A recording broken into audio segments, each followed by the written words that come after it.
He just wanted to buy some cheap furniture at a yard sale. But when he opened the old dresser at home, no one could believe those items had been hidden there for over a century. Subscribe to the channel so you don't miss the next story, and be sure to comment below where you're watching this video from. The morning sunlight rolled over the quiet suburbs of Atlanta, washing the streets in a gentle haze that smelled faintly of asphalt and magnolia leaves. Marcus Hale stood in his garage with a mug of black coffee in one hand and a folded newspaper in the other, scanning the small printed columns of local announcements. To most, the endless listings of estate sales, yard clearances, and moving-out bargains were nothing more than routine clutter. But for Marcus, they were portals, each one a potential key to some forgotten corner of history. He was a man of calm rituals and slow precision. 62 years old, tall, dark-skinned, with hair gone completely silver and hands rough from years of military service and woodworking, Marcus lived alone in a modest house his father had built decades before. Every Sunday, he followed the same quiet pattern. Wake before dawn, brew his coffee, study the classifieds, circle the addresses that stirred a faint instinct, and head out with the patience of a fisherman waiting for a strike. To anyone else, it might have seemed like the harmless eccentricity of a retiree, but for Marcus, these excursions were a calling. He had spent most of his life in structure, 20 years as an Army engineer, 10 more managing logistics for a construction company, and when he retired, the silence unnerved him. His wife, Lillian, had passed 5 years earlier, leaving behind a kitchen that still smelled faintly of cinnamon and lavender. Their grown son lived in another state. The house, neat but echoing, became a museum of memories he rarely spoke of. Collecting, repairing, and studying old furniture had started as therapy after her death, a way to keep his hands busy while giving his mind something tangible to anchor itself to. Over the years, his passion evolved into something deeper. He didn't collect for profit. He despised that kind of hunger. He collected because the past had a pulse, and he believed that touching an object shaped by another person's hands was a way of speaking with ghosts. When he ran his fingers along dovetail joints or the curve of a brass handle, he imagined the craftsman who made it, the house it stood in, the people who once leaned against it while talking, laughing, crying. He didn't see dust and wood. He saw time itself, still alive, if only someone cared to listen. That Sunday, the listings were ordinary. Half a dozen yard sales in small neighboring towns, one estate liquidation downtown, and another far outside the city limits in a place called Brookhaven Hollow. That last one caught his attention. The description was short, too short. Estate sale, entire contents. House pre-1900s, furniture, books, tools, household goods. There was no mention of names, no seller's phone number, only an address written in neat cursive print. Most people avoided such sales because they seemed inconvenient or too rural. To Marcus, that was the best kind. The older and more forgotten a house looked, the more likely it hid stories under its floorboards. He finished his coffee, circled the address, and folded the paper with the same care he used when handling a fragile map. His garage was lined with his small restoration workshop. Clamps, chisels, bottles of linseed oil, and a wooden table where half-polished drawer handles gleamed faintly under the light. The morning routine soothed him. The quiet scrape of shoes on the concrete, the metallic rattle of keys, the slow rumble of his old pickup starting. Before leaving, he glanced once at a framed photograph on the workbench. Himself in uniform, standing beside Lillian under a white oak tree. Her smile was soft but steady, the kind that reminded him who he used to be. He touched the edge of the frame and whispered, "One more Sunday," as if asking permission. The drive took him along winding back roads where the forest leaned close to the asphalt. Radio static filled the cab, but Marcus preferred it to music. The stillness let his thoughts wander. Each sale he visited over the years had taught him something about craftsmanship, about people, about impermanence. He remembered once finding an old trunk full of love letters from a man who never returned from war. Another time, a child's rocking horse hidden under layers of paint, its eyes carved so carefully that it seemed to watch him as he worked. These were not just purchases, they were conversations between generations. By mid-morning, he reached the first few addresses on his list. Small suburban garages filled with plastic toys, chipped plates, and clothes. He walked politely through them, nodded to the sellers, bought nothing. These sales were modern noise, the kind he avoided. It wasn't until the sun climbed higher and the smell of pine thickened in the air that he found the narrow gravel road leading toward Brookhaven Hollow. The road wound between neglected lots and abandoned barns until it opened into a clearing where a large, faded house stood alone. It was a 2-story colonial structure with peeling paint, leaning shutters, and a sagging porch. The kind of place that might once have been beautiful, but had surrendered to time long ago. A handwritten sign, "Estate Sale Today," was nailed crookedly to a tree. Only 2 cars were parked nearby.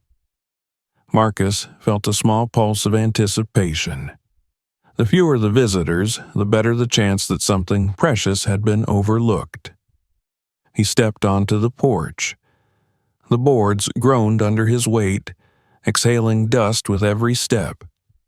Inside, the air was heavy with the smell of age, dry wood, mildew, faint perfume that had soaked into the wallpaper decades ago. The rooms were dim, their curtains drawn halfway. Tables were arranged with items tagged in faded ink, silverware, porcelain figures, books, and framed photographs of strangers staring into time. A couple of other visitors murmured in the background, moving without purpose. Marcus walked slowly, absorbing the silence. He always studied the layout of a house before touching anything. The walls told him how people once lived. Here, he saw discipline, the symmetrical arrangement of furniture, the order of objects even in decay. Whoever had owned the house had been methodical, perhaps proud, a soldier, maybe. That thought made his chest tighten with a familiarity. Then he saw it. Near the corner of the living room stood a wooden dresser, modest yet dignified. Its marble top was cracked in one corner, but the wood beneath glowed faintly under the dust. 3 drawers, ornate handles, subtle carvings along the sides that hinted at hand craftsmanship rather than factory work. It wasn't the grandest piece there. Other buyers passed it without pause. But something about it held his gaze. The proportions were precise. The dovetails looked cut by a steady, deliberate hand. It reminded him of the furniture his grandfather used to build when Marcus was a boy in Alabama, before the old man's eyesight failed. He crouched beside the dresser, running his fingers along the molding. The texture was smooth in some places, rough in others, patched with newer varnish where someone had tried to repair it long ago. The marble top was cold, heavy, but the base felt faintly hollow when he tapped it. He lifted his hand and frowned slightly. Perhaps it was just old joinery settling, he thought. Still, the sound lingered in his mind. A woman in her 50s wearing a Premier Estate Sales badge approached him with a tired smile. "That one's been here since Friday," she said. "No takers yet. We've marked it down twice already." She named a price that barely covered the cost of its marble. Marcus nodded, pretending to consider. But in truth, the decision was already made. He wasn't buying a dresser, he was rescuing a piece of history. The transaction was quick. He signed the receipt, carried the piece carefully outside, and loaded it onto the flatbed of his truck.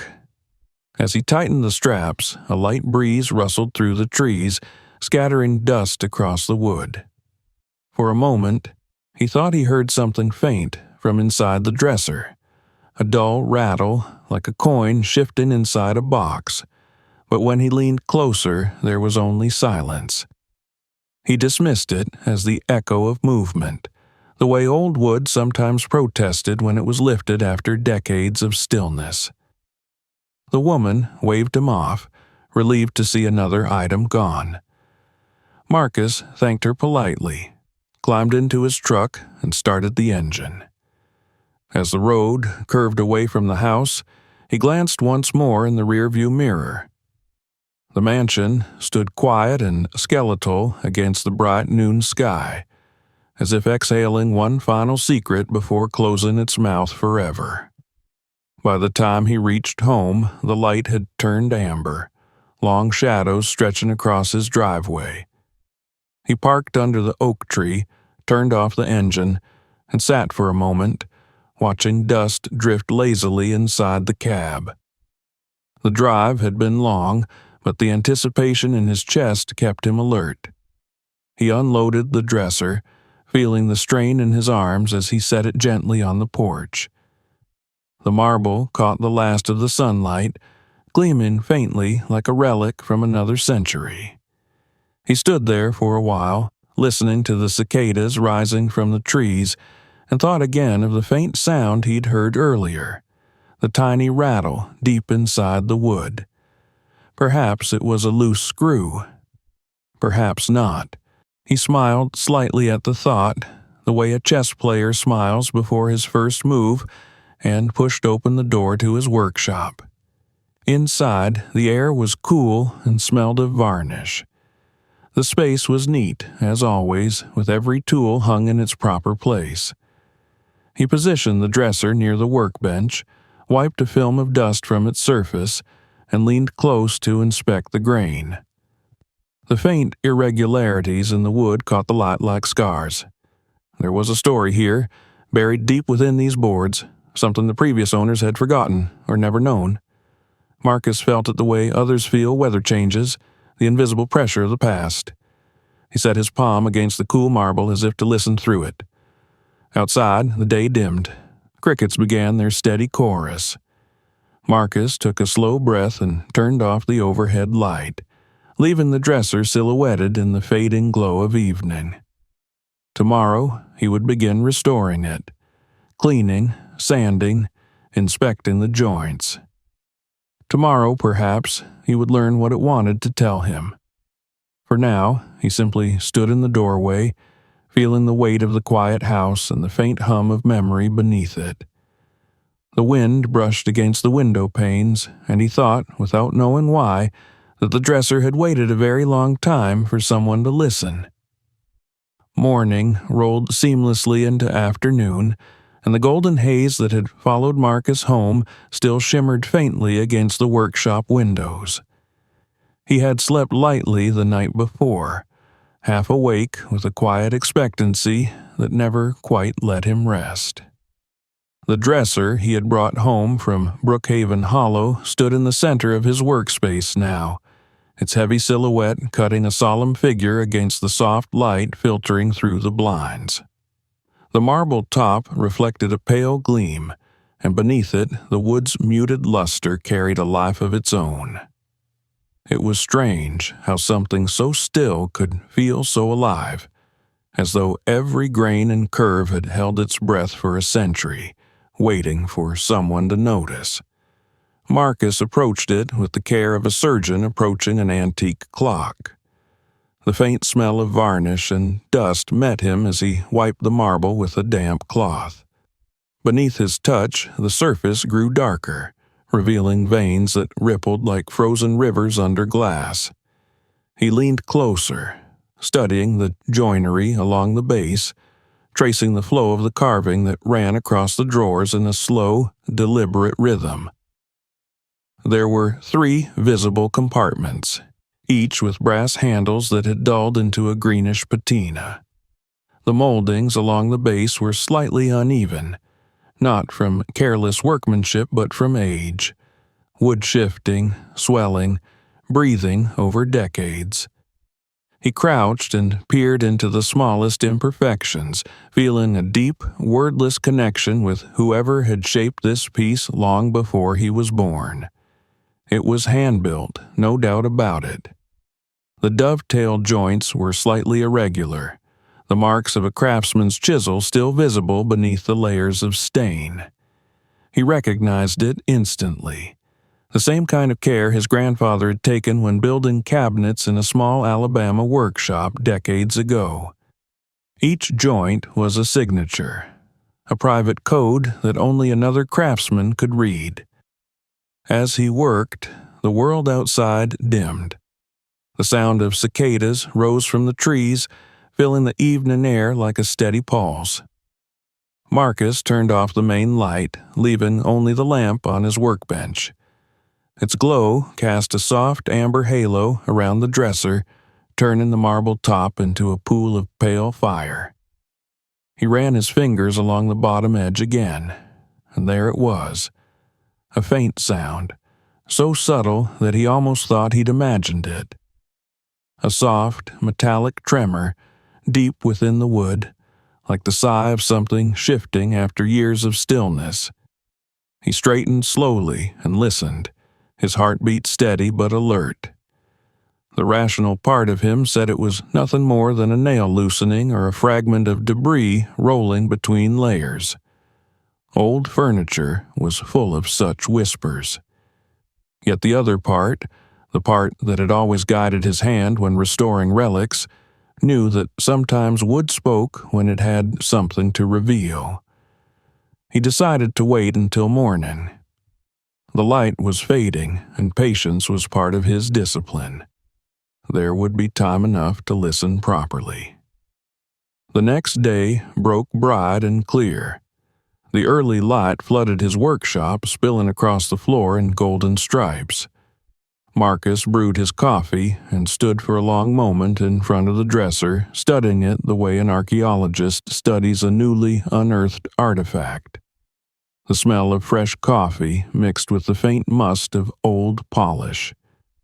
He took another slow sip, set the cup aside, and began his quiet ritual of inspection. He removed the top drawer first, lifting it carefully onto the bench. Inside, the bottom was lined with fading velvet, its texture brittle with age. Nothing unusual. The joints were firm, the sides clean, though one edge bore a faint stain that looked like dried ink. He studied the back wall, searching for irregular gaps or hidden seams. There were none. He replaced the drawer and moved on to the second. Again, nothing. Just the faint scent of cedar and a few dust webs that caught the morning light like silver threads. When he reached the third drawer, he felt a slight resistance. It stuck halfway before sliding free with a low groan. He examined its underside, running his hand along the grooves. Still nothing that explained the sound he'd heard. He tapped lightly along the back panel, then along the base of the dresser itself, his ear close to the wood. Hollow. Somewhere near the bottom, there was a space where no space should be. Marcus straightened and stared at the lower molding.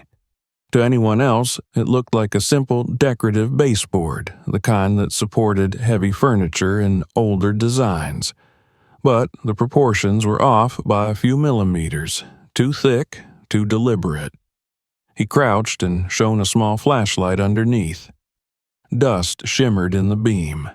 There, along the underside of the bottom edge, he saw something. A faint line that ran across the full width of the dresser, just deep enough to suggest a seam. His pulse quickened. He didn't smile.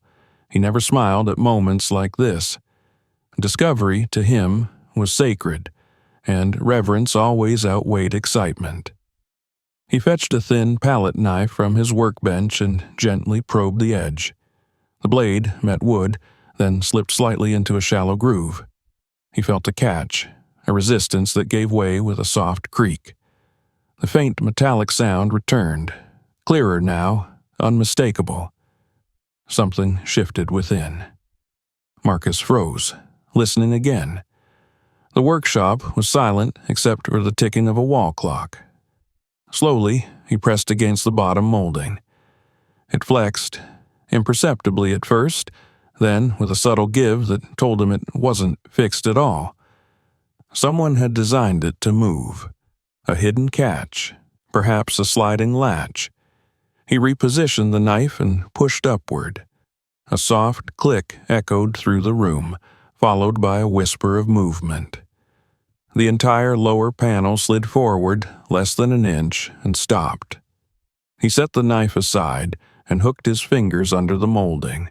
A faint indentation near the center provided just enough grip. With a careful pull, the panel eased outward, revealing a narrow, dust-lined cavity no thicker than his wrist, but running the entire width of the dresser. A small wooden drawer, seamless with the rest of the design, emerged into the light. Its edges were smooth, its handle no more than a carved recess. Marcus's breath caught for a moment. The secret compartment was real. All those decades, maybe more than a century, and it had remained hidden from every eye. He eased the drawer fully out and set it on the bench.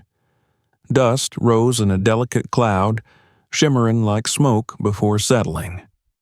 Inside lay a bundle wrapped in faded cloth, tied with what looked like a strip of old ribbon. Beneath it, a glint of metal, tarnished but unmistakable. He peeled the cloth back with slow, deliberate fingers. A soft scent of paper and iron rose from within, the unmistakable smell of time. A handful of objects rested on the fabric, several military medals, dulled with age, but still heavy in the palm, a few tarnished dog tags, a small velvet pouch that clinked faintly when he lifted it. He opened it and found coins, gold and silver, some foreign, some familiar, each one bearing dates that seemed to whisper of battlefields and blood-soaked years.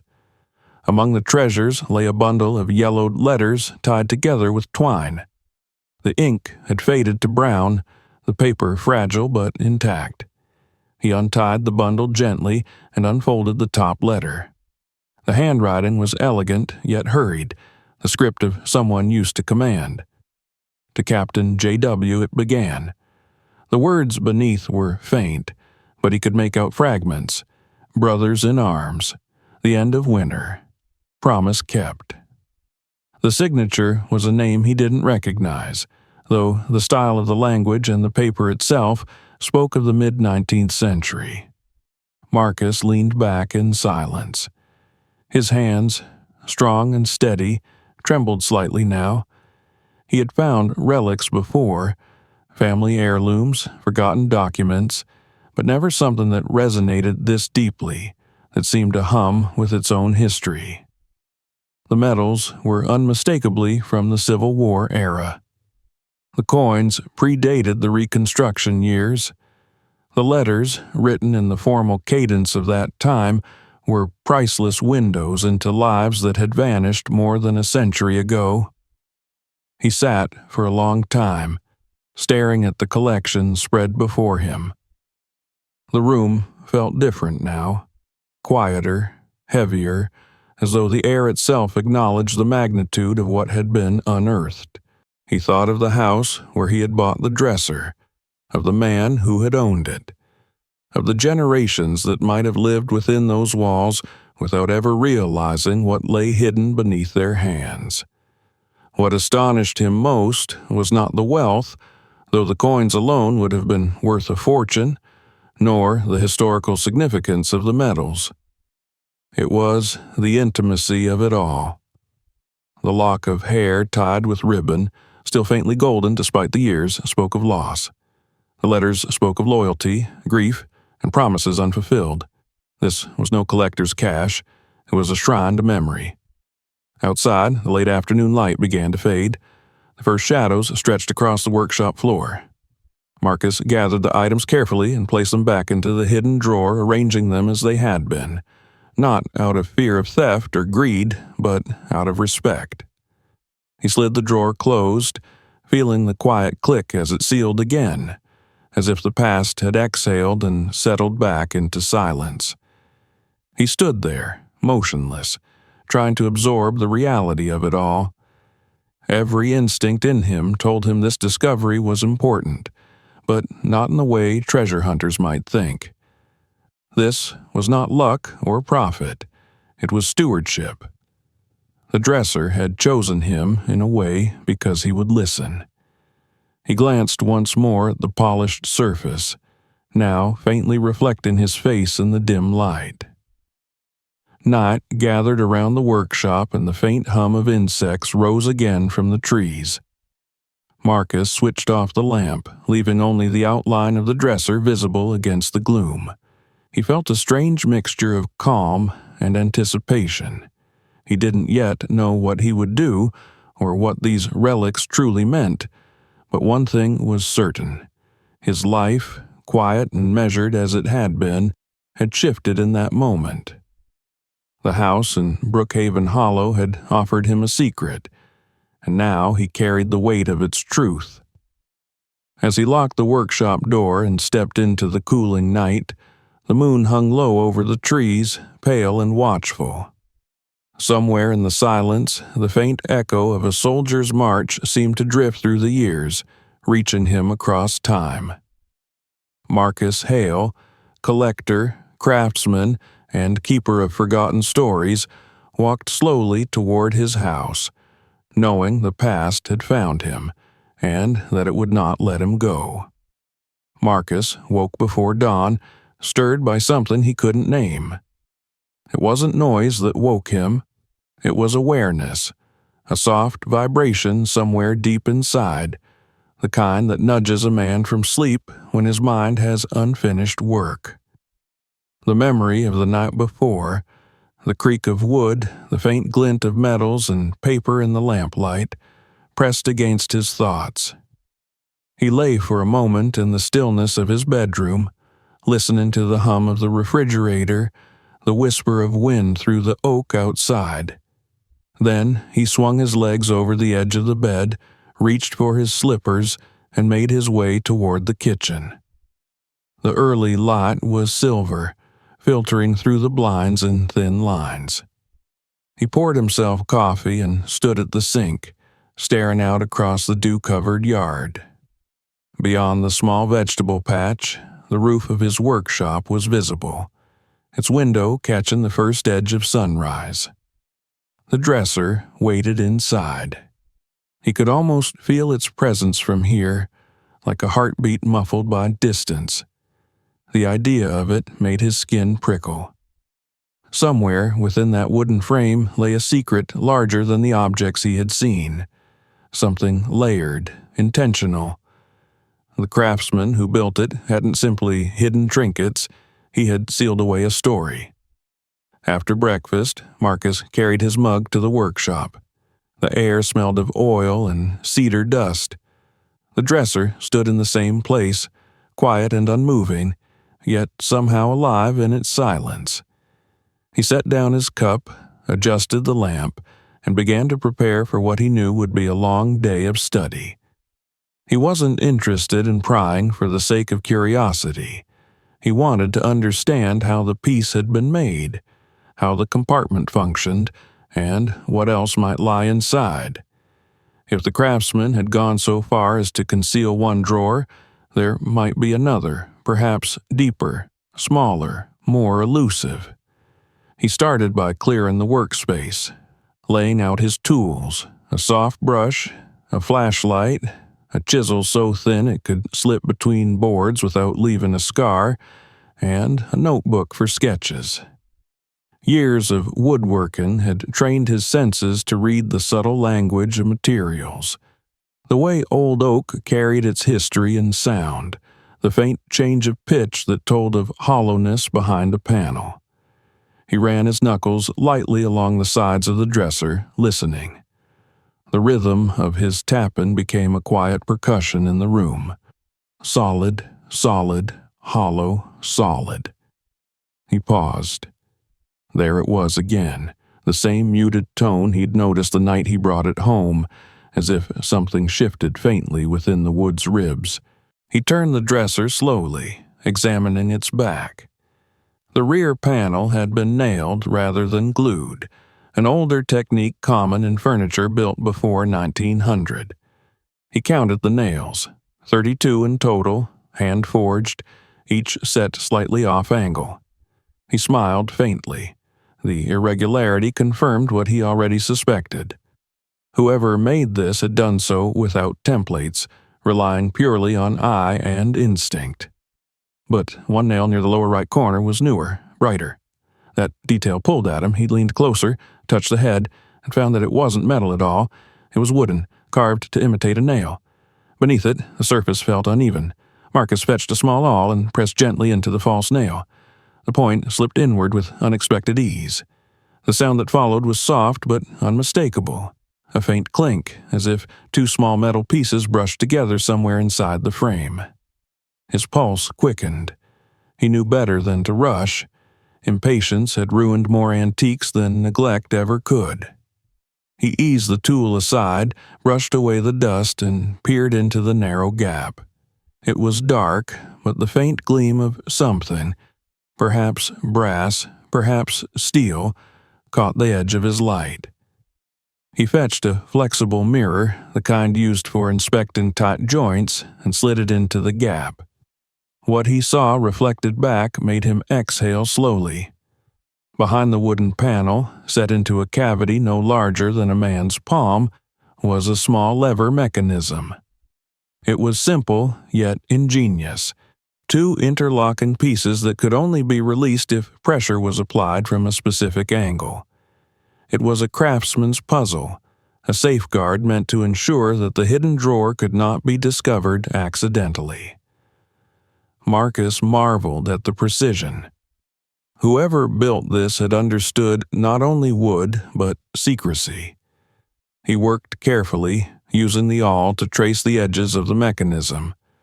The wood creaked in response, releasing a smell like old varnish and dry soil.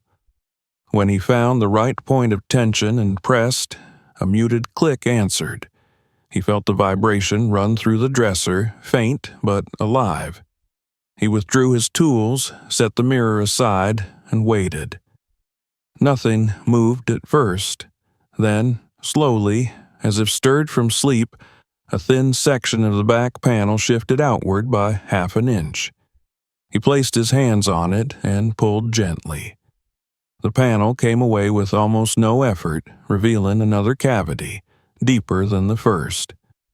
For a long moment, he simply stared. Inside was a space lined with faded velvet, the color so drained by time that it looked gray. In the center rested a small wooden box, its lid secured by a brass clasp tarnished to the color of old coins. Dust lay thick over everything, but the air that escaped carried an ancient fragrance: oak oil, candle wax, and the faint sweetness of paper. Marcus lifted the box with both hands and set it on the bench. Its weight surprised him. Heavier than he expected, dense with meaning. He hesitated before unlatching it, his fingertips resting lightly on the metal. The click of the clasp sounded louder than it should have. Inside the box lay a collection of objects that told fragments of a life. A pocket watch, still gleaming faintly despite the years. A folded silk handkerchief embroidered with the initials RJW, and beneath them another envelope, sealed with red wax that had cracked in places, but still bore the imprint of an insignia, a ring pressed into wax long ago, perhaps military. Marcus studied it under the light, tracing the faint pattern: a wreath, a star, and the Latin phrase fidelis per tempus, faithful through time. He had seen similar mottos in regimental archives from his own reading of history. This one, he thought, belonged to a Union officer. He unsealed the envelope carefully. Inside were 3 letters, each written in a hand both steady and elegant, the ink browned but legible. The first was dated March 1865. It spoke of returning home after the war, of men lost, of promises to families. The tone was weary but dignified. The second, dated a few months later, was more personal, a confession of gratitude addressed to Captain J.W. for protecting men under his command, most of them freedmen who had joined the Union cause. The writer, signing himself Isaac Turner, spoke of debt, honor, and a vow to safeguard certain possessions until they may be returned to their rightful kin. Marcus felt the weight of those words settle inside him. The third letter was brief, almost desperate, its final lines smudged by what might have been water or tears. It mentioned the chest, the medals, and the names that must not be lost. He folded the letters back carefully, heart heavy with realization. The hidden drawer, the false nail, the layered compartments, all of it had been constructed for one purpose: to protect these relics. This wasn't the casual concealment of a collector hiding valuables from theft. It was a deliberate act of preservation, driven by conscience. Perhaps the officer had promised his men that their memory would endure. Perhaps one of them, inheriting the piece later, had sealed it again when the world grew careless with history. Whatever the reason, the message was clear. The dresser was not built to store wealth, but remembrance.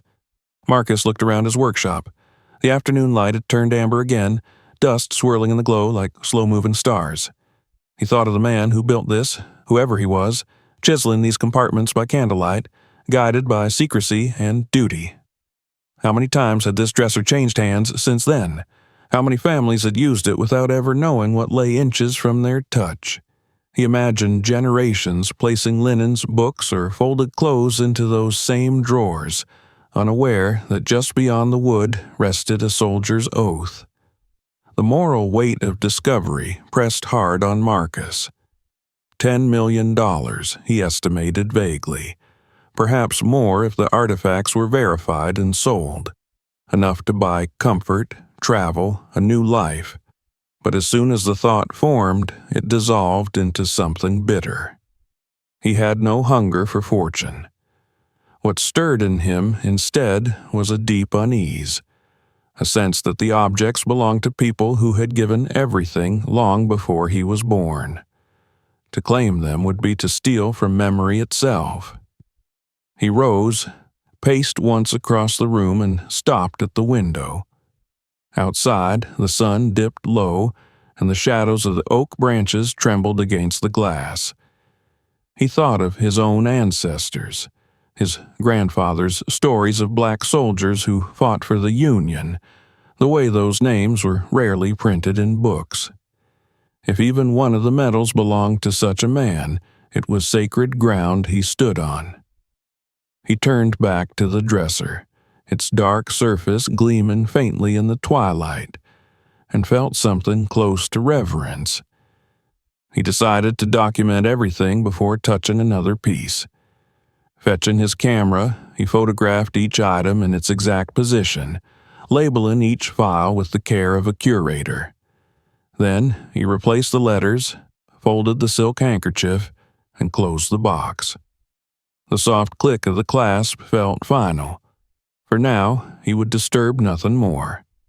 He slid the back panel into place, pressed gently until it locked, and ran his hand along the wood as if sealing a wound. As the light dimmed, Marcus returned to the kitchen, poured himself a fresh cup of coffee, and sat at the small table, notebook open before him. He began to write, not a report, not an inventory, but a reflection.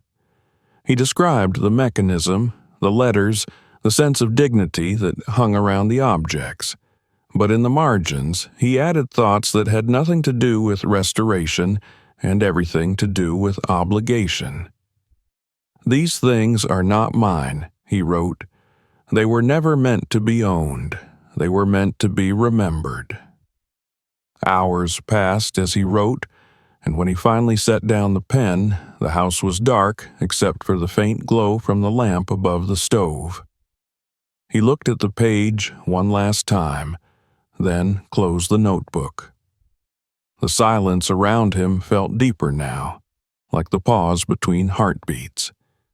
He understood that his discovery had placed him in the middle of a story that began long before him, and one that was not finished yet.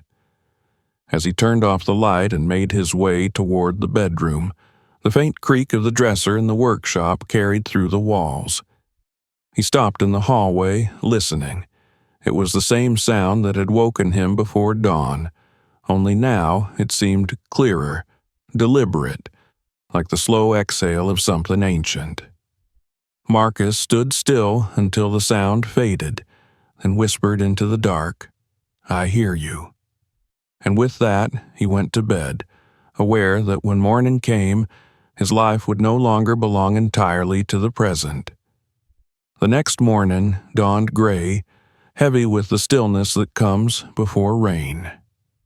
Marcus woke early again, but this time he didn't hesitate. The questions that had stirred in his mind through the night demanded attention, and he knew that avoiding them would only let their weight grow. The memory of the hidden drawer, the letters, the medals, the lock of hair, had played again and again behind his closed eyes.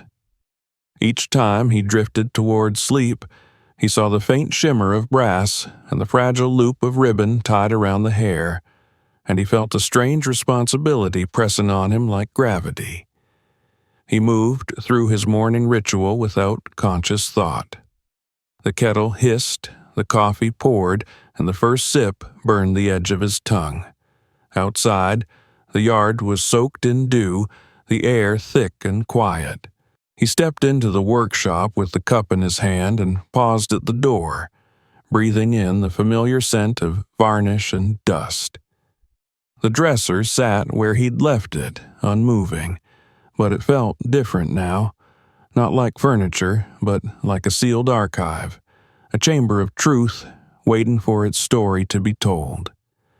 He placed the cup on the table and took out the box again. The faint metallic clasp gave its small click, sharp in the silence, and he opened it slowly.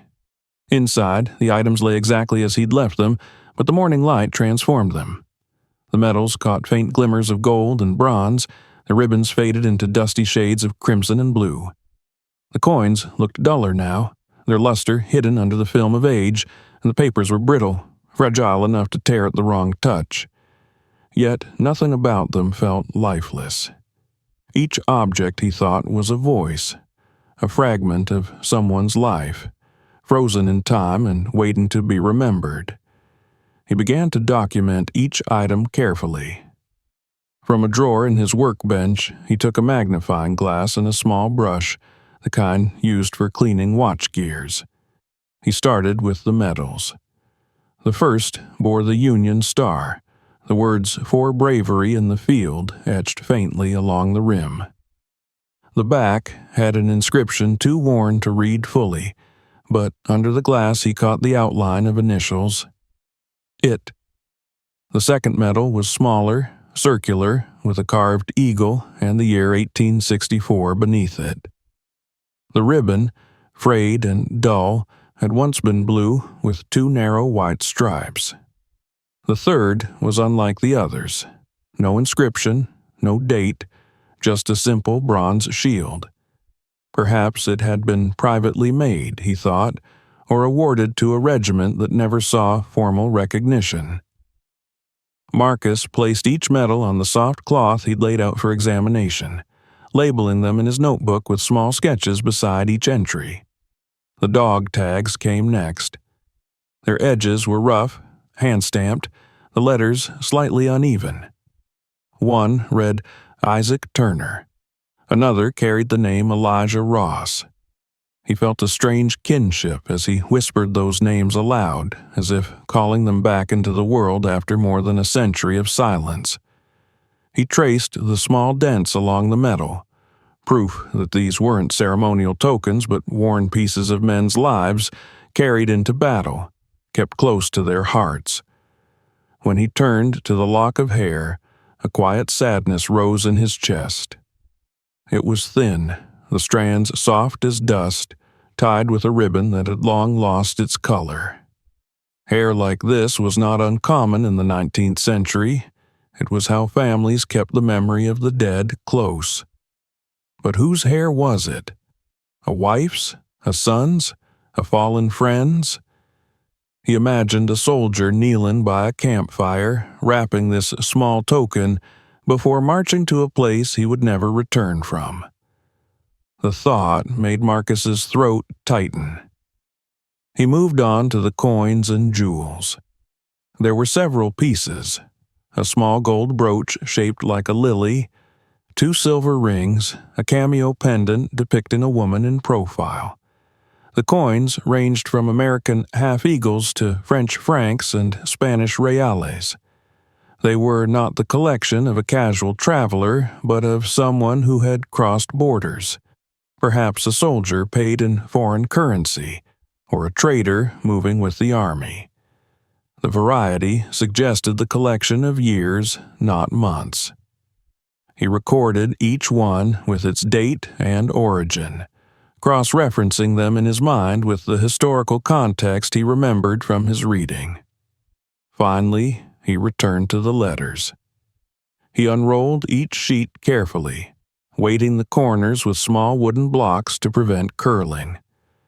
The handwriting was elegant but uneven, the kind produced by men who had learned penmanship by discipline rather than education.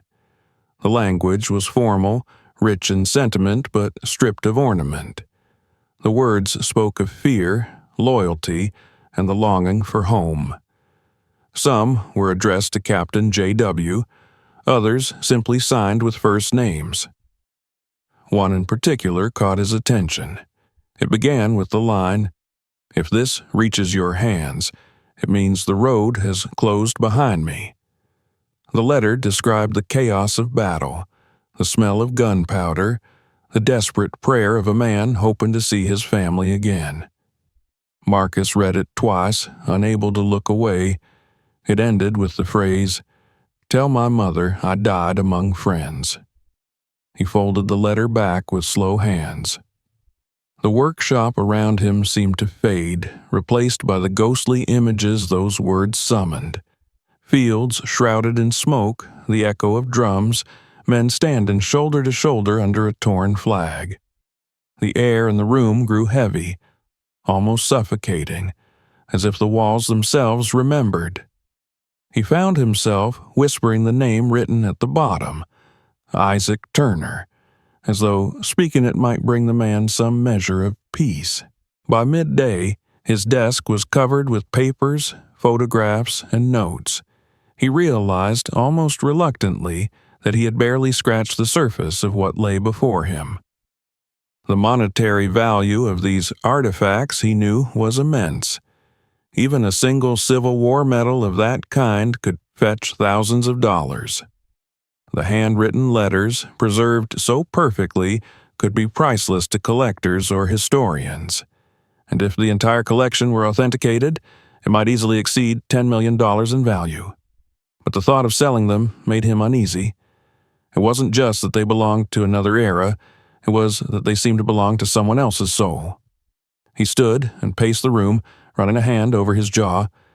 He could, of course, contact an appraiser or even the auction house downtown that specialized in estate relics. They would handle everything: authentication, valuation, sale. It would all be clean and official. But that path felt wrong, almost profane. These objects weren't meant to be scattered into private hands or displayed in glass cases for people to gawk at. They were fragments of real people, lives entwined by blood and war. Selling them would be like selling the silence of a graveyard. Marcus returned to the table and stared at the letters again. There was a pattern he hadn't noticed before, a repetition of names and dates that connected the pieces. The medals, the dog tags, the letters, they all centered around a single figure, Captain J.W., the officer to whom so many words of gratitude were addressed. Marcus flipped through the letters again, comparing handwriting, ink color, and tone. Some of the letters mentioned a promise. The chest, the captain's care, the men's keepsakes. He began to suspect that the dresser itself had once belonged to this captain, who had perhaps collected and safeguarded these relics after the war. The chest, then, wasn't just furniture. It was a memorial, a vessel for memory. The more Marcus thought about it, the more he felt his role changing. He was no longer simply a collector or restorer, he was a witness. These objects had chosen him, somehow, to bring their story back to light. The idea filled him with equal parts awe and dread. He wanted to honor them, but he also knew that handling history carried weight. Once he told their story, it would no longer be his secret to hold. He sat down again and opened his notebook. This time, his notes were less technical and more reflective. He wrote about the war, about the lives of black soldiers who had fought and died for a freedom that remained imperfect even in victory. He thought about how few of their names had survived in history books, erased or forgotten by those who wrote the official accounts, and he thought about the officer, the mysterious Captain J.W., who had cared enough to keep their memories safe, hiding their mementos in a place no one would think to look. As the afternoon deepened into evening, Marcus realized that his discovery was no accident. The dresser had survived for more than a century not because of luck, but because it was waiting for someone who would see beyond its material worth. He leaned back, closing his eyes, and imagined the captain himself, a man worn by war, haunted by the faces of those who followed him into battle. Maybe he had built the secret compartments with his own hands, sealing within them not just medals and letters, but guilt, grief, and love. Rain began to fall outside, tapping softly against the roof. The sound filled the workshop with rhythm, blending with the quiet creaks of the old wood as if the house itself were breathing. Marcus rose, placed the artifacts back into the hidden drawer, and closed it with the same care as one might close a casket. He stood there for a long while, his hand resting on the marble top, feeling the coolness beneath his palm. When he finally turned off the light, he felt both burdened and strangely at peace. The rain had turned heavier, drumming against the windows in waves. As he stepped out into the night, locking the workshop behind him, he looked up at the sky and whispered softly, almost to himself, "I'll find your story, I promise." In the darkness, lightning flashed briefly, illuminating the wet driveway and the outline of the oak tree. For a second, Marcus thought he saw movement inside the workshop window. A flicker, nothing more. But it was enough to make him pause. He smiled faintly and shook his head. The mind, he thought, can play tricks when the heart is full. Yet somewhere deep down, he knew it wasn't just imagination. The past had spoken to him, and it would keep speaking until he saw its truth return to the light. The following days unfolded with the rhythm of a long investigation, quiet and methodical, but under the surface of every hour Marcus felt the deep hum of urgency. The discovery had settled into him like a pulse that would not fade. He could think of little else. Every time he tried to rest, the images returned, the medals, the names engraved into the dog tags, the faded letters written in hands that trembled yet believed. He was haunted not by the fortune hidden in those drawers, but by the lives tied to them, men and families whose stories had been trapped for more than a century in the silence of wood and dust. The rain that had begun on the night of his vow continued through the week, drenching the yard, filling the air with the smell of wet earth. He spent hours inside the workshop sorting through copies of his notes, enlarging photographs, and transcribing every letter word for word. The language of the 19th century, solemn and deliberate, echoed through his mind like scripture. He found patterns in phrasing, fragments of place names, references to battles, Shiloh, Petersburg, and Bentonville.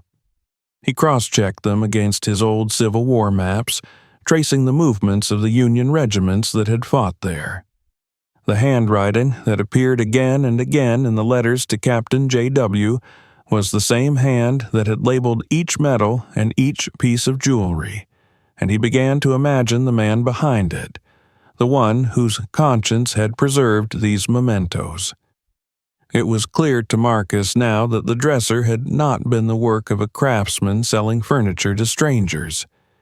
It had been built or modified by someone with purpose, likely by the very officer who had commanded the men mentioned in the letters. Every joint, every hidden panel had been a safeguard against time and greed. The builder had wanted these things to remain untouched until the right hands found them again, perhaps the descendants of those whose names they bore. Marcus felt that task falling to him now, as if history had quietly passed him the torch. He began his search the old-fashioned way, by visiting the public library downtown. The librarian, a gray-haired woman with soft eyes and a voice full of patience, recognized him from his occasional research trips and led him to the archive room. There, among the scent of dust and paper, he began his trawl through military records. He started with the letters' dates, narrowing his search to regiments formed in 1863 and 1864. After several hours of poring over microfilm and typed transcriptions, he found a lead. There had been a Captain Jonathan Whitaker of the 12th Regiment United States Colored Troops stationed out of Tennessee during the final year of the war. His service records matched the initials on the silk handkerchief, J.W., and the locations mentioned in the letters. Marcus felt a jolt of certainty. He printed the page and read it over and over. Whitaker had been 36 when the war ended, an officer in charge of black soldiers who had volunteered to fight for their own freedom and for a union that barely recognized their worth. After the war, the records showed, he had retired to Missouri and worked as a carpenter. The detail made Marcus pause. A carpenter. The dresser, the joinery, the ingenious hidden drawers, it all aligned. Jonathan Whitaker had built the chest himself, perhaps out of grief, perhaps out of loyalty, turning his own hands into instruments of remembrance. From the library, Marcus drove straight to the county records office. The rain had thinned to a mist, and the streets glistened like black glass under the dull afternoon light. The clerk behind the counter was young, polite but distracted, tapping on a keyboard as Marcus explained what he sought. After a few minutes of searching, the clerk produced a thin folder of land deeds and probate entries dating back to the late 1800s. Among them was a record of an estate transferred from Jonathan Whitaker to his son, Samuel, in 1893. The address listed on the document matched the same rural area near Brookhaven Hollow where Marcus had bought the dresser. It was confirmation beyond doubt. The house where he had found the piece had once belonged to the family of Captain Whitaker. Decades of inheritance, sales, and forgetfulness had stripped the history away, leaving only the object as witness. Marcus sat for a long while in the clerk's office staring at the faded handwriting on the deed. The ink had almost vanished, but the name still held its authority, as though the man himself were signing across time. That evening, back in his workshop, Marcus spread out his findings on the bench. Pages of notes, photocopies, and photographs lay scattered under the light. He could see the outline of the story forming like the first strokes of a sketch. The officer who fought beside black soldiers, who kept their keepsakes after they fell, who built a secret sanctuary to preserve their memory. What remained incomplete were the living connections, the descendants who might still exist somewhere, unaware that their family's legacy slept inside a piece of furniture. The next step took him deeper into the labyrinth of history. He reached out to the state's Department of Veterans Affairs and then to a historical society specializing in African American military records. Emails led to phone calls and phone calls to more questions. One archivist in Nashville, an elderly man with the measured speech of a scholar, confirmed that the names Isaac Turner and Elijah Ross did appear on the roster of Whitaker's company. Both men had been former slaves who enlisted after the Emancipation Proclamation. Turner had died in combat in 1865. Ross survived but was discharged wounded. The archivist promised to send whatever material they had. Days passed in this rhythm of discovery and waiting. Each letter, each document seemed to bind Marcus more tightly to the story. He no longer thought of the objects as antiques, but as sacred artifacts of a truth that had nearly vanished. Yet, as his sense of duty grew, so too did a quiet unease. The more he uncovered, the more he realized how precarious such truth was. The modern world cared little for forgotten soldiers. History had a way of smoothing over inconvenient details, turning real people into footnotes. He wondered what would happen if he went public. Would the artifacts be taken from him, locked away in some institution's vault, reduced to catalog numbers and sterile descriptions? One night, while reviewing his notes, Marcus received a call from the Nashville archivist. The man's voice carried excitement.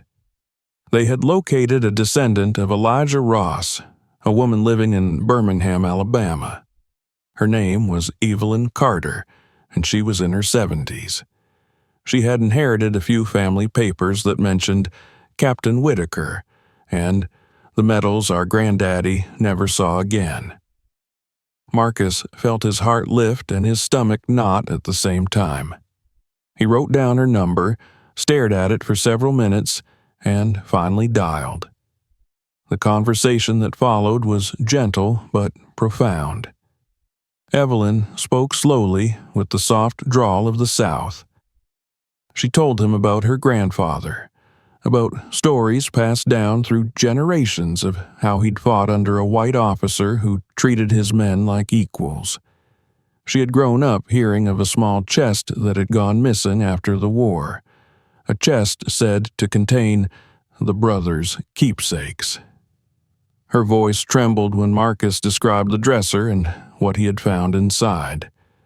She fell silent for a long time, then said quietly, "If that's truly what it is, then you found more than treasure, Mr. Hale. You found our people's proof."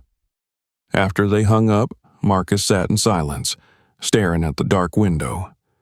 The reflection of his face looked older than he felt, the lines deeper, the eyes heavier. He thought about Evelyn's words. Proof. That was what these relics were. Proof that courage, loyalty, and sacrifice had belonged to men whose stories history had half erased. Proof that memory survived not through monuments or books, but through the fragile persistence of human hands. The next day, he contacted the family that had sold him the dresser. It took some effort to find the right number. One of the estate sale managers eventually provided it. But when he spoke with them, the woman on the other end sounded surprised. She admitted that the house had indeed been in her family for generations, but said she'd never heard of a Captain Whitaker. "My grandfather always said the furniture came from his father's father," she explained, "but no one really kept track of that kind of thing." She sounded grateful when Marcus told her what he had discovered. "That's amazing," she said softly. "I wish we'd known before selling it." When he ended the call, Marcus felt something shift inside him. The pieces were aligning, but the question of what to do with them grew heavier. His conscience told him one thing, the practical world another. To keep the artifacts meant preserving them, but it also meant owning something that was never his. To return them meant giving up a discovery that had defined his life's purpose. The dilemma sat in his chest like a stone. That night, he dreamed of the battlefield. He saw gray smoke curling over torn earth, heard the cry of men and the thunder of cannons. In the dream, he walked among fallen soldiers, stepping carefully between them, and saw the face of a man who looked faintly like him, holding out a medal streaked with mud. When Marcus reached for it, the man vanished, leaving only the sound of wind through grass. He woke before dawn, covered in sweat, the echo of that wind still in his ears. At breakfast, he made his decision. He would not keep the artifacts and he would not sell them. He would return them, not to one person or family alone, but to all the descendants, to the collective memory that bound them. He would find a way to make their story public, to give them back their names. He began by consulting the local museum, one that specialized in regional history but lacked any exhibits on the United States colored troops. The curator, a middle-aged man named Raymond Porter, listened patiently as Marcus explained what he had found. There was a long silence at the end of the call, then a slow exhale. "If what you're saying is true," Porter said, "then this is one of the most significant discoveries related to African American military history in the state. We'd be honored to help." The next weeks became a blur of activity. Porter and his team visited Marcus's workshop, photographing the dresser, cataloging the items, and verifying authenticity. They confirmed that the medals were genuine, the letters dated to the correct years, the ink and paper consistent with the era. One historian on the team recognized Captain Whitaker's name immediately.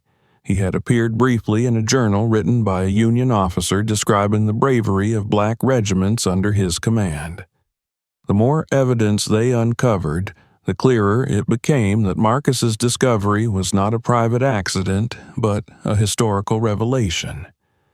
Through all of it, Marcus stayed grounded.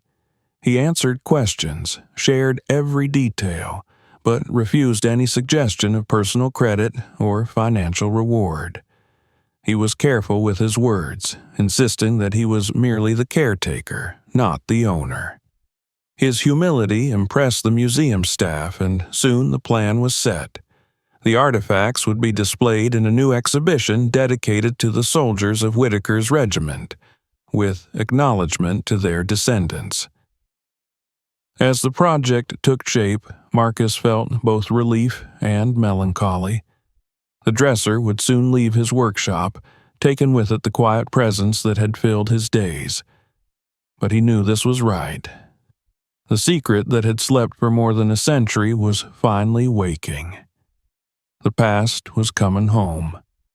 One evening, after the museum team had gone and the house had grown still, Marcus stood alone beside the dresser. He ran his hand along the marble top, feeling the faint indentations left by time. In the reflection of the lamp's light, the wood seemed to glow softly, alive again. "You're going where you belong," he murmured. And for the first time since the day he bought it, he felt that the silence inside the dresser was peaceful, no longer heavy with secrets, but resting in the satisfaction of being heard. Outside, the night air was clear after weeks of rain. The stars looked sharp and bright, scattered across the dark like coins spilled from an unseen hand. Marcus stepped onto the porch and breathed in deeply. Somewhere, far away, in another town, Descendants of men he had never met were waiting to learn that their ancestors' courage had not been forgotten. The thought filled him with quiet gratitude. He turned off the porch light and went inside, carrying with him the calm certainty that the next chapter of this long story was about to begin. The morning of the ceremony arrived with a clarity that felt deliberate, as if even the weather understood the gravity of what was about to happen. The long stretch of gray skies that had cloaked the previous weeks had finally broken open, revealing a clean, unmarred blue that seemed to stretch endlessly over the city. Marcus awoke before dawn, his thoughts already alive, the weight of the coming day sitting deep in his chest. He had spent most of the night polishing the dresser one last time, not to restore its shine, but to honor it, to make sure it went forward not as an object of display, but as something sanctified by remembrance. The museum's truck would arrive within the hour. It would take the dresser, the letters, the medals, the dog tags, and all the documentation Marcus had gathered to be arranged in the newly prepared exhibit hall downtown. But before handing it over, he needed a few minutes alone with it. He walked into the workshop barefoot, the cool concrete pressing against his feet, the soft morning light spilling through the windows in golden stripes. The dresser stood silent in the center of the room, its polished surface reflecting the faint tremor of his breath. For weeks it had been his companion, his anchor, his burden. Now it was time to let it go. He set his hand on the marble top and closed his eyes. For a moment, the hum of the world outside, the distant traffic, the chirping of birds, the steady rhythm of life seemed to fade away, leaving only the hush of the room. In that silence, he thought he could almost hear them, the faint echo of soldiers' boots on muddy ground, the distant sound of drums, the murmur of voices reading letters by candlelight. He had lived among their ghosts long enough to recognize the feeling of their presence, not as haunting, but as acknowledgement. They were ready too. When the museum truck arrived, 2 men came inside carrying padded straps and archival blankets. They moved carefully, speaking in low tones, reverent in their own professional way. Marcus supervised quietly, guiding them as they lifted the dresser and secured it for transport.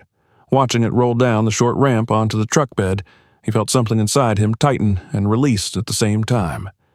It was like watching a loved one depart, painful but necessary.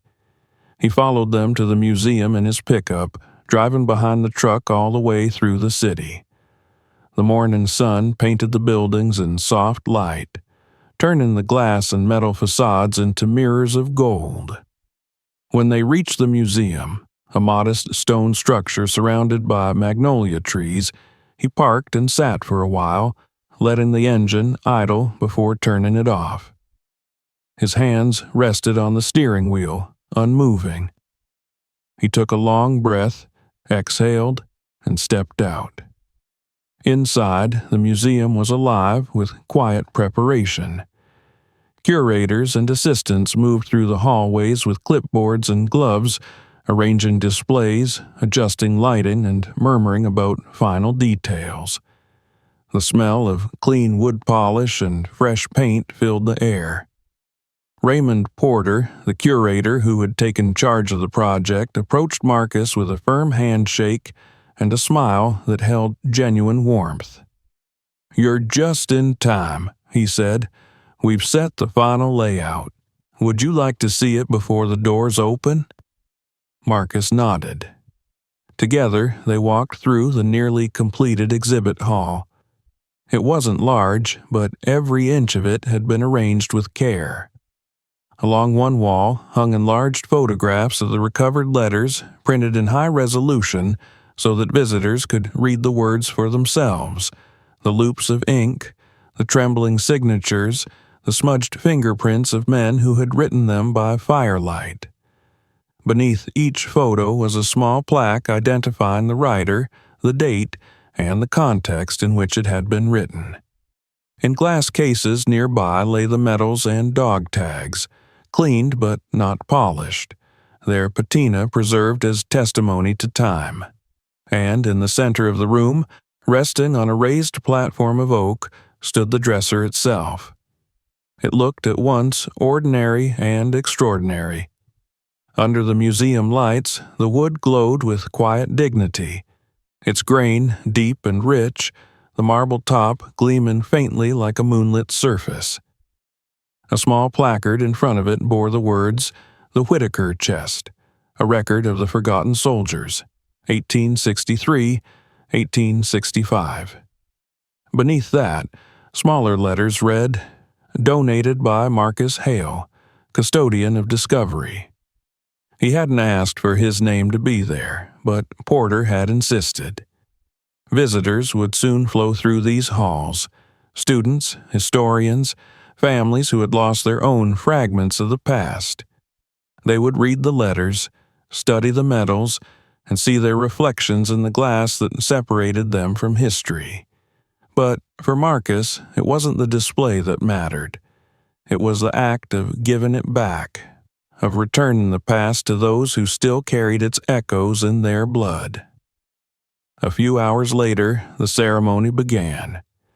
Chairs were arranged in rows facing the exhibit, and the museum filled slowly with people, reporters, scholars, veterans, and members of the local community. Among them were several descendants of the men whose names Marcus had found in the letters. Evelyn Carter was there too, the woman from Birmingham who had first spoken to him on the phone. She was smaller than he expected. Her shoulders stooped slightly with age, but her eyes were bright and steady. When she saw Marcus, she took his hand in both of hers. "You did what they couldn't," she said softly. "You kept their promise." He didn't know what to say, so he simply bowed his head in acknowledgement. The room filled with the soft murmurs of anticipation as Porter stepped to the podium.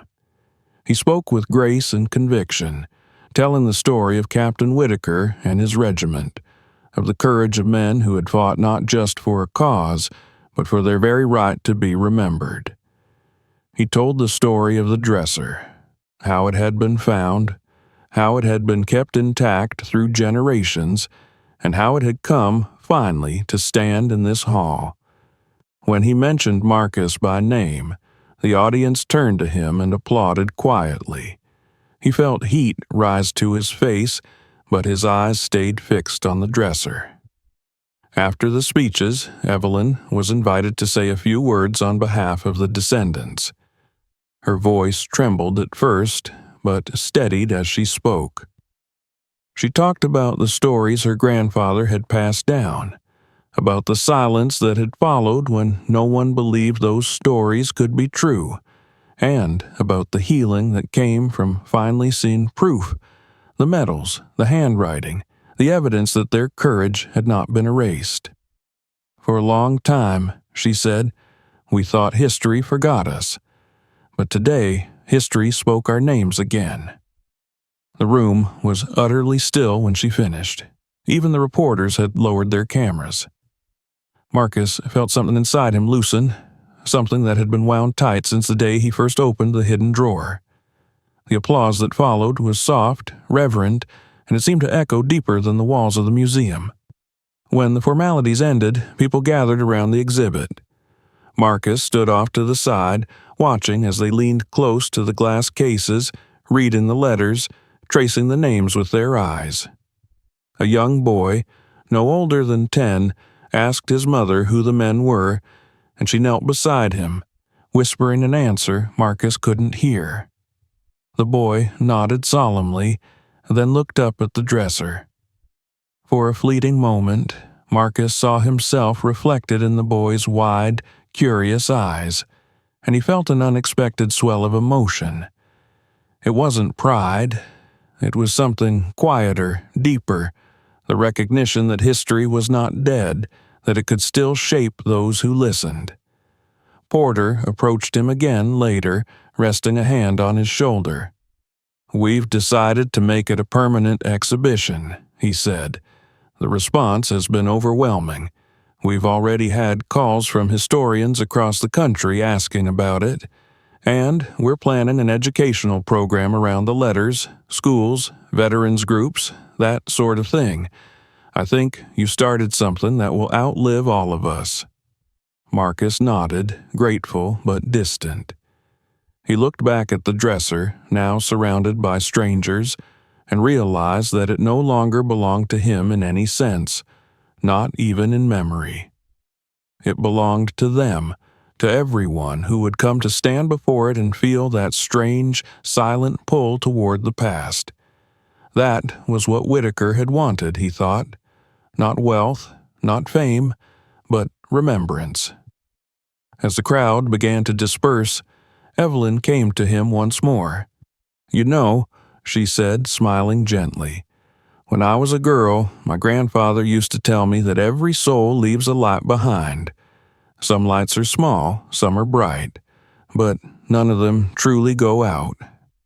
I think you just helped a few of them shine again." Marcus swallowed hard and managed a quiet "thank you." When the day finally came to an end and the museum emptied, he found himself alone in the hall. The evening light filtered through the high windows, casting long amber shadows across the floor.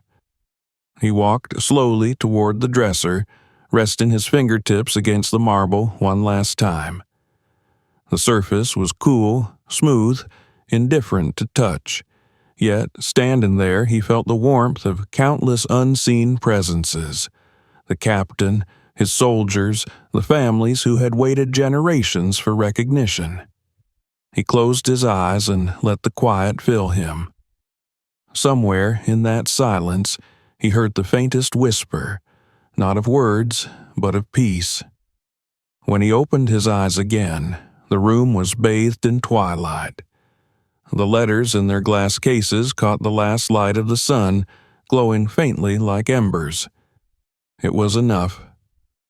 Marcus turned and walked toward the exit, his footsteps slow but steady. As he stepped outside, the air was cool, carrying the scent of magnolia and distant rain.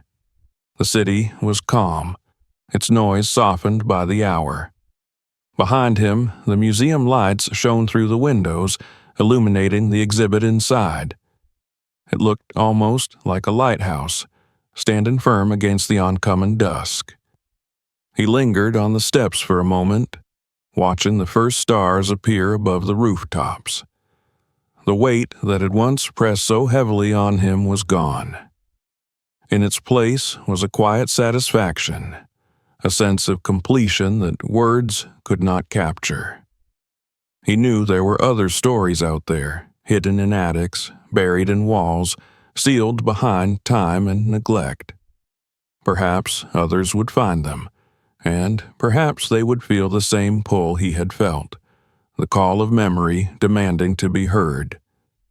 Marcus walked to his truck, started the engine, and sat for a moment before driving away. Through the rearview mirror, he saw the museum receding behind him, its windows still glowing, a beacon of what had been restored. The past, he realized, didn't die. It simply waited for someone to listen. And, as he turned onto the main road, the light from the museum followed him, stretching across the dark like a promise fulfilled. When Marcus awoke the next morning, it took him several minutes to understand why the air around him felt so still.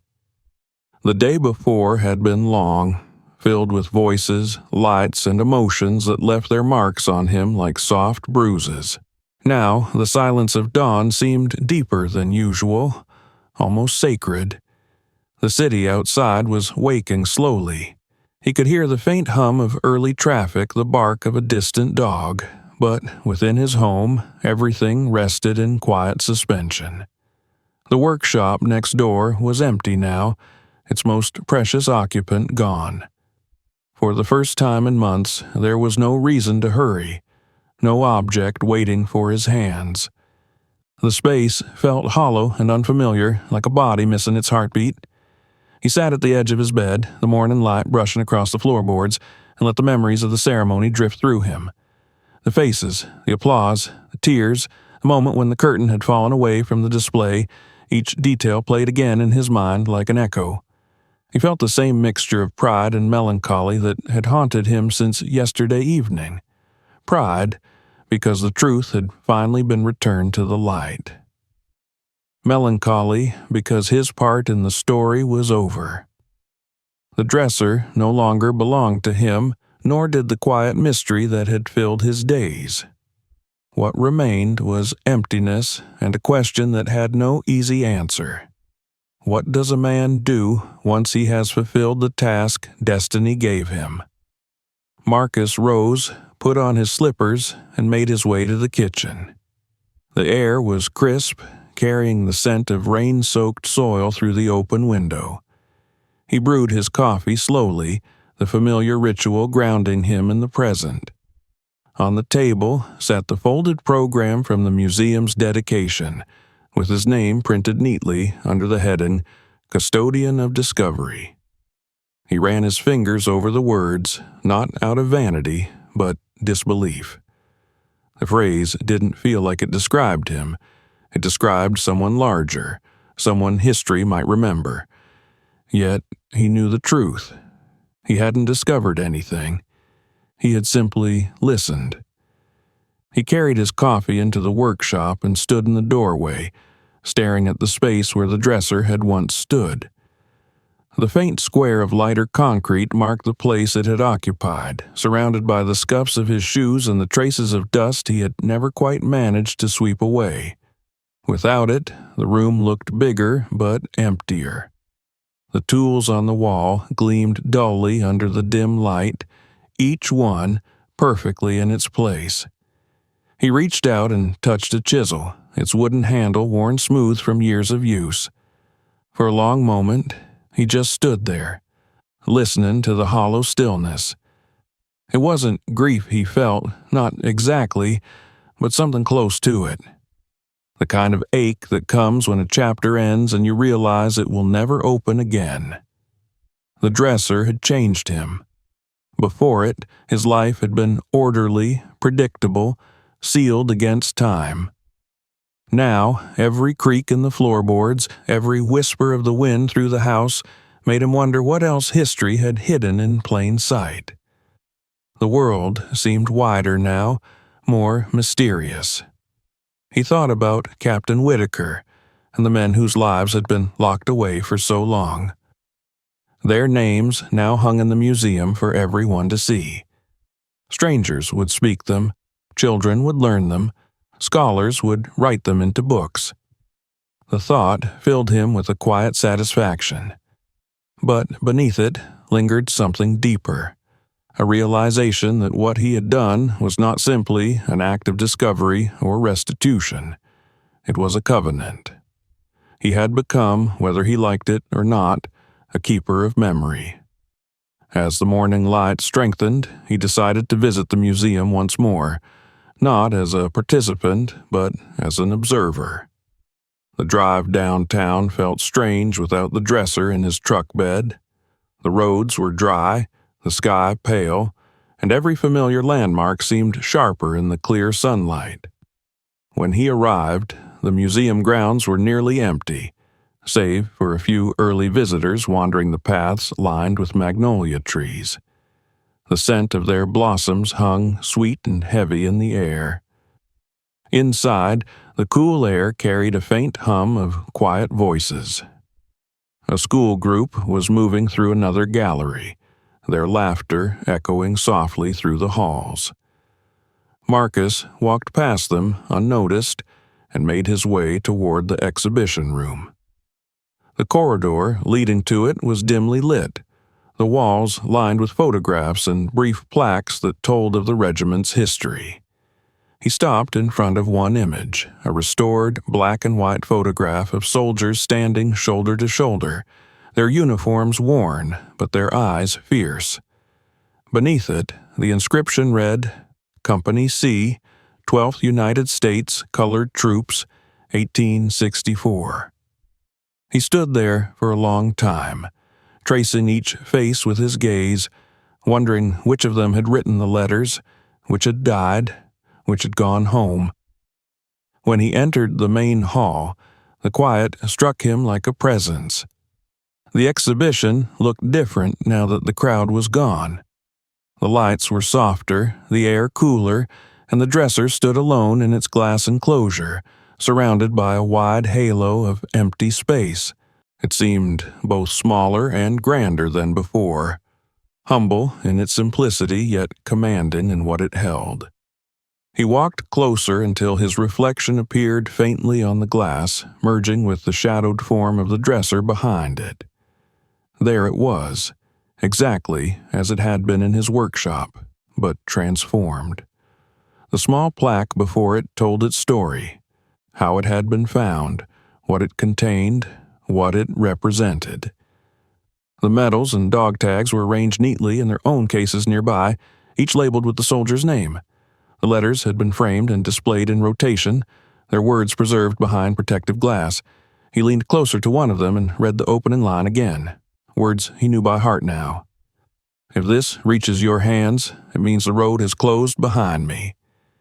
Even in the sterile quiet of the museum, the sentence still carried the ache of finality. A family entered the room behind him, a mother, a father, and 2 children. The youngest boy pointed to the medals, his voice full of awe. The father explained quietly that they belonged to men who had fought for freedom in a time when their own country barely recognized them as men. The boy frowned thoughtfully, then asked, "Did they win?" His father hesitated before answering, "They won more than most ever will." The boy nodded, seeming to understand something beyond his years. Marcus smiled faintly and stepped aside, letting them pass. He wandered through the rest of the exhibit slowly, reading the visitor notes pinned on the message board near the exit. Some were simple. "Thank you for this." Others were deeply personal, written in looping cursive by people who claimed descent from the soldiers. One note caught his attention. "My great-grandfather was Elijah Ross. He told us stories no one believed. Thank you for proving he was real." Marcus's throat tightened as he read it. It was for them that the dresser had waited. He left the museum before noon, walking down the steps into the sunlight. The air outside was warmer now, shimmering slightly above the pavement. He crossed the small park beside the museum and sat on a bench beneath a wide oak tree. For a long time, he watched the world pass by, the children chasing pigeons, the old men feeding them, the steady rhythm of traffic. The city seemed alive in a new way, as if its streets carried unseen echoes of all the lives that had come before. He thought about his own life then, the years in the military, the long stretch of work, the solitude that had followed. It struck him that perhaps all of it had been preparation for this, as though every small decision, every road taken and untaken, had led him to that dusty house in Brookhaven Hollow. If he hadn't gone that day, if he hadn't felt the impulse to stop, the chest might still be there, silent, its secret sleeping beneath layers of dust. The idea made him both humble and restless. That restlessness stayed with him in the days that followed. Though the museum's exhibit had brought closure, it also awakened something in him that refused to be still. He began reading more about the war, about the forgotten regiments of black soldiers, about the towns and families who still carried unspoken histories. The more he learned, the clearer his purpose became. He started visiting estate sales again, but not as a collector seeking bargains.